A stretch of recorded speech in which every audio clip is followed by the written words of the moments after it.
the earrings, we've got some beads. These are 2 faceted oval crystal beads, about 4 millimeters by 5 millimeters in a ruby color with a vintage finish, and then 2 smaller versions of those.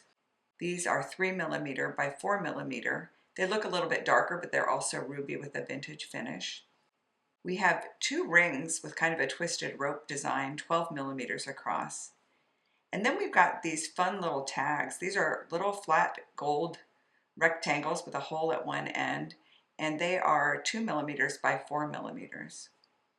We're going to put the earrings together on 2 gold earring wires with 2 gold head pins. We'll also need 2 gold jump rings. And we're going to use wire cutters, we're going to use round nose pliers, and we're going to use a little thing called a jump ring opener.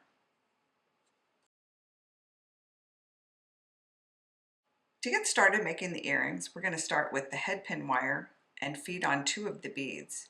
We're going to start with the larger of the oval bead and then followed by the smaller. These are pretty ruby crystal beads. We're going to slide that all the way down to the bottom of the head pin, and then we're going to make a wrapped loop in this head pin. To do that, I've got round nose pliers, and I'm just going to pinch the wire right above the last bead. I'm pushing the beads down to the end of the head pin. And I'm going to bend this wire 90 degrees over the top of that bead. Then I'm going to reposition to the top of the bend that I just made, and I'm going to push the wire over the top of my round nose pliers. I'm moving it towards the middle of these round nose pliers because I want this loop that I'm about to make to be a little bit bigger, and the pliers are a little bit thicker towards the middle, so I'm going to just choke down there a little bit. And then I'm going to press that wire over the top of my round nose pliers, and that makes a partial loop. To finish that loop, I have to reposition so that the bottom jaw is in there, and then I can pull the wire around the rest of the way. So there's my partial loop. And before I do the wraps to close it, I'm going to take my connector ring and slide it into that little partial loop we made. I have to kind of work it past the crisscross there, but now it's in there. And now I can take my round nose pliers and hold across that loop, and I can pull this tail around, and that's why we call it a wrapped loop, because it has the wire is wrapping around. This is kind of a tough wire, a little bit heavy gauge, so I'm just giving it a little bit of elbow grease. And now I've got 2 wraps on there. I can use my wire cutters and I can just trim that end. Reach in there like that, hold the tail so it doesn't fly off, and snip it. And I have now a ring with a nice little ruby dangle on it. It's very pretty. And then we thought it'd be fun just to add a little extra movement to that. And we found these darling little gold tags. They're so cute. And so we're going to take a jump ring and attach those to attach 1 each to the earring. And to open this jump ring, I'm going to use this fun little tool that's a jump ring opener. It's a ring, and it has 2 slits in it, and you can fit your jump ring into one of the slits like that. And with your pliers, you can bend it like that, and that opens the jump ring up. Very easy. And then this little tag can just slide right on to that jump ring like that. And we can add it to our twisted rope ring like that. And then I'm going to hold the 2 pieces back here out of the way. I'm going to use my round nose pliers, or you can use chain nose pliers if you have them, to just press that jump ring closed. Isn't that so cute with that little gold tag on there?